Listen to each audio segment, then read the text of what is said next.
I met my girlfriend, Isabella, at a local museum near the undergraduate school we both attended. It sounds dreamy, and honestly, so is the relationship we built together. I thought Isabella and I were perfect for each other. We shared similar interests and hobbies, and had the same goals and ambitions in life. We started as friends, developed a strong bond, became best friends, and eventually started dating. We had that classic friends to lovers story. Even though we came from completely different economic backgrounds, I believed we could make it work because we had love on our side. At first, Isabella saw it the same way. We both had the same warmth and enthusiasm to make our relationship work. We dreamed of getting married young and becoming that old, cheesy couple who held hands and travelled together. We had plans to have kids and build a life together, but somewhere along the way, Isabella's plans changed. She stopped wanting the same things, and I didn't see it coming. When we were 21, I thought our relationship was as strong as ever. I was more certain about marrying Isabella than anything else in life. So when I started working right after college graduation, I was full of hope for our future. I began saving up for the engagement ring, and within a year, I had enough. I wanted to surprise Isabella and make sure everyone knew about our engagement, except for her. I told our friends, our parents, and everyone in between to save the date for our 4th anniversary. I was over the moon and planned every detail to give Isabella the most picture-perfect day. Well, it was picture-perfect, if you consider looking like the biggest fool. The day of the party came, and everyone showed up. Everyone, except Isabella. I waited for hours, called her phone hundreds of times, and tried everything. In the end, her parents pulled me aside, looking ashamed, and handed me a note from Isabella apologizing. That was it. Her parents claimed they knew nothing, and her friends pretended the same. I was heartbroken for years, constantly wondering where I went wrong. But there's always a sunrise after sunset. I found mine in making new friends, excelling at work, engaging in fitness and hobbies, and meeting my girlfriend of 3 years, Jane. Emily and everything life has given me now bring me a stability Isabella never could. Although I once valued our relationship deeply, Isabella rarely crosses my mind these days. I was very happy, until something happened. I recently received a Facebook friend request from an almost empty bot-like account. The only reason I accepted it was because it had Isabella's full name as its display name. As soon as I accepted the request, I received a message from her. She started by apologizing, and I was stunned, unsure of what to say. So I asked the question that had always been on my mind. Why? Isabella said she was back in town to answer all my questions. She wanted to not only explain, but also show me something she had been keeping from me. I felt anxious, but curious. After talking to my therapist, my best friend, and Jane, who all encouraged me to close this chapter of my life, I decided to meet her. I hoped to finally burn this chapter, but instead, it felt like I was starting a new one with Isabella, one I wished I didn't have to. Isabella and I planned to meet at a local cafe. I arrived a few minutes early and waited. She eventually showed up with a child by her side. At first, I thought the kid might be from a relationship she had after leaving me. I didn't dwell on it and let Isabella speak. She started by apologizing again, saying she regretted leaving me.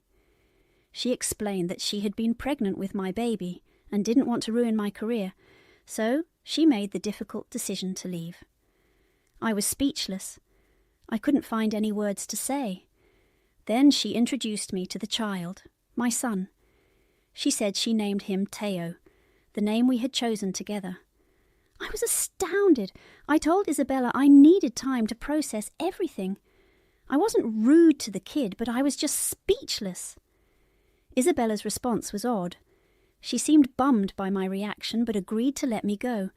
Since that day, she's been calling me non-stop, asking where I've been. Only Emily and my best friend know about this situation, and they've assured me they'll support me no matter what decision I make.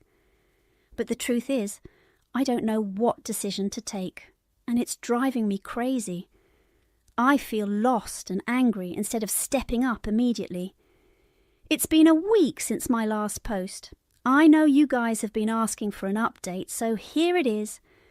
I ended up reaching out to Isabella and telling her before I even decided to meet the kid officially that I needed a paternity test and a few meetings with lawyers. I even visited the lawyers first to understand my legal rights in this situation. The lawyers gave me some helpful advice, which I can't share due to privacy and legal obligations.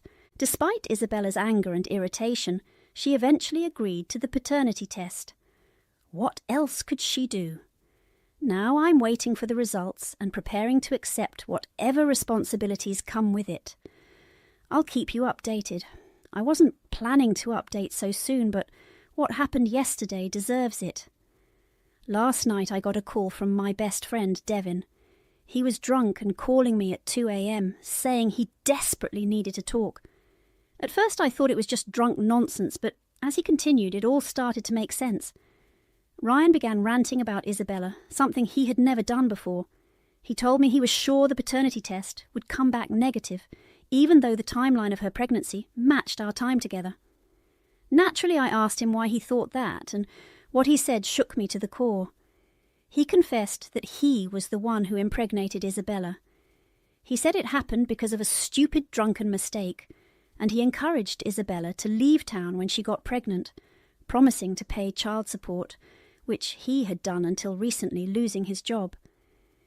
Isabella had been a stay-at-home mum, so she had no means to support their son. Their plan was for me to take over, thinking I'd accept it because Isabella was such a sensitive topic for me. I was dumbfounded. I told Ryan to talk to me when he was sober the next day, hoping it was all some sick joke. Sadly, it wasn't. Ryan visited my house and repeated the same story, apologising profusely. He even promised to testify in court if needed. I told him his apology wasn't enough. I just wanted him to leave me alone and stay far away. He accepted and has kept his distance since. I've been devastated, but spending time with Emily has been a blessing. She has been my rock through all of this. I don't know what the future holds, but after surviving this, I feel ready for anything. For those asking for a final update, here it is. The paternity test came back, and I'm not the father. Isabella has left me alone, which has been a breath of fresh air. Ryan has taken full responsibility for their child, moving closer to Isabella and getting a job to care for him.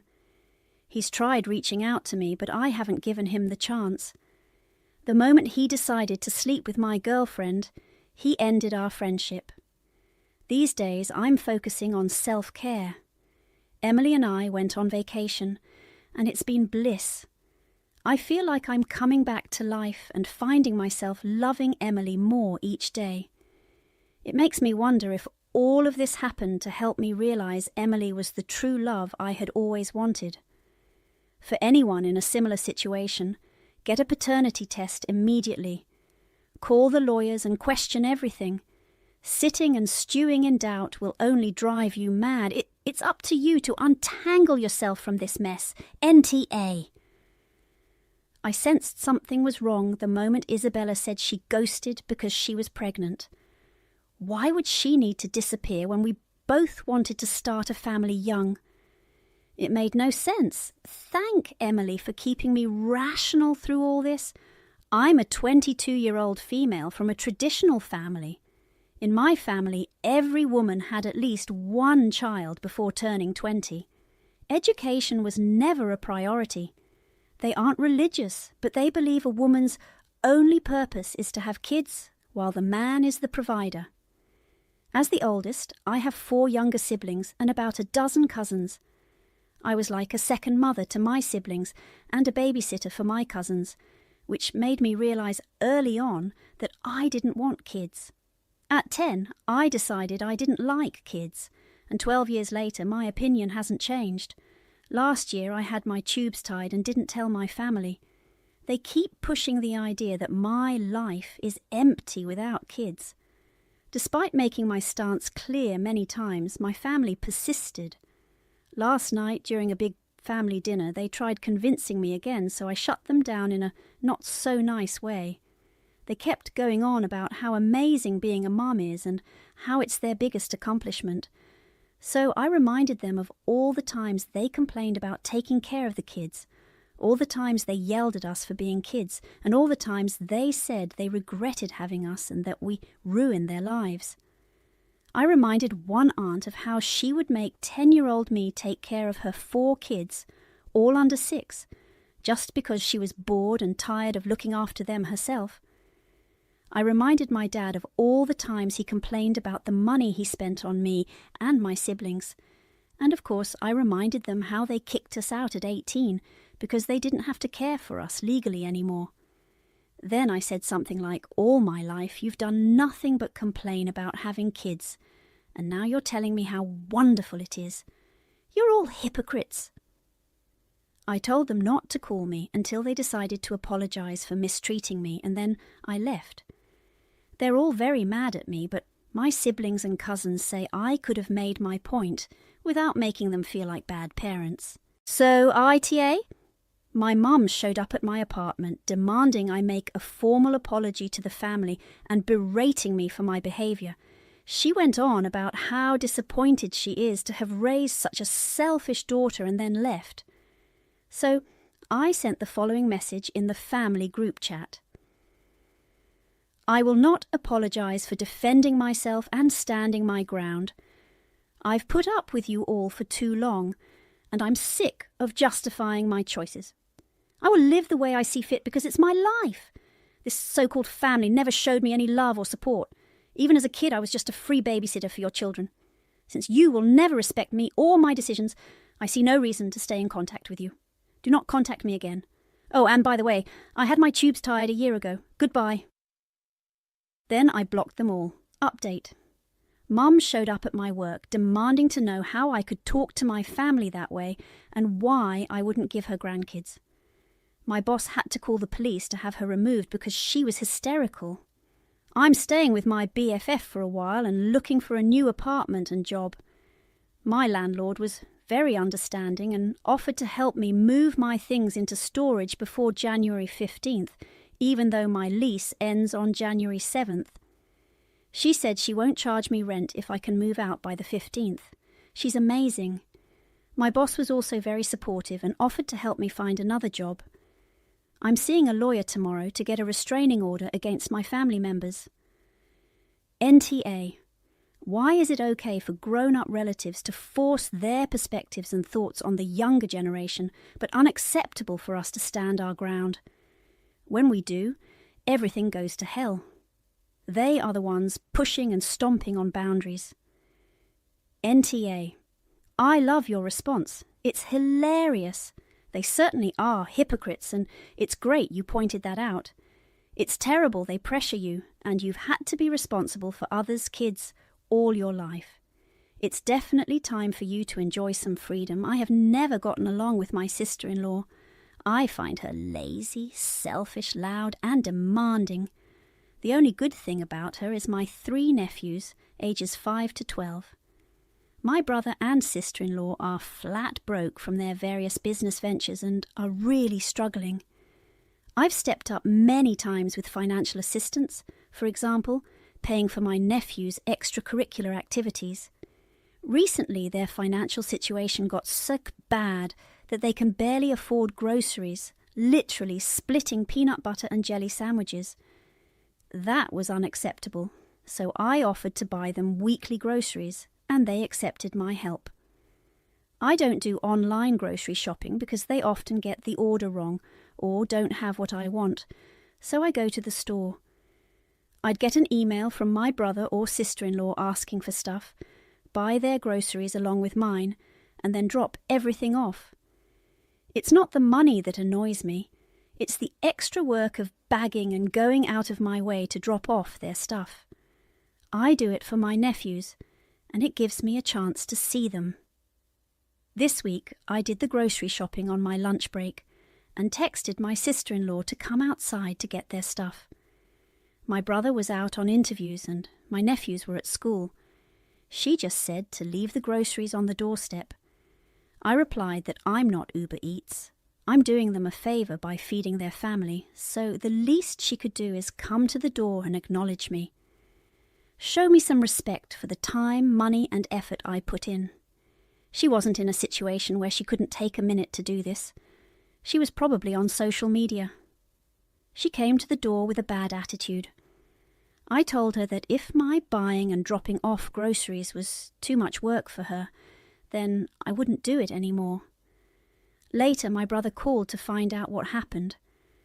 I told him, and he said my sister-in-law claimed I was volatile towards her and she didn't understand why.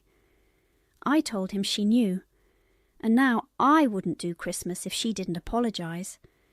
She did apologise and blamed her hormones. I told her I didn't care about her hormones. I'm not going to let her disrespect me and then blame it on hormones. So yes, I'll cancel Christmas if she's going to be rude to me. I'd hate for that to happen, but that's a burden for my brother and sister-in-law, not me. Her attitude isn't new. She's always been this way. NTA. But don't punish your nephews and your brother for your sister-in-law's behaviour. You didn't have to buy their groceries and do all that extra work. Maybe instead of cutting them off, you could ask her to meet you at the supermarket and collect the groceries there. If she had a good reason for not answering the door, she would have said so. It's basic respect to come out and help, unload and say thank you when people bring you food for your kids.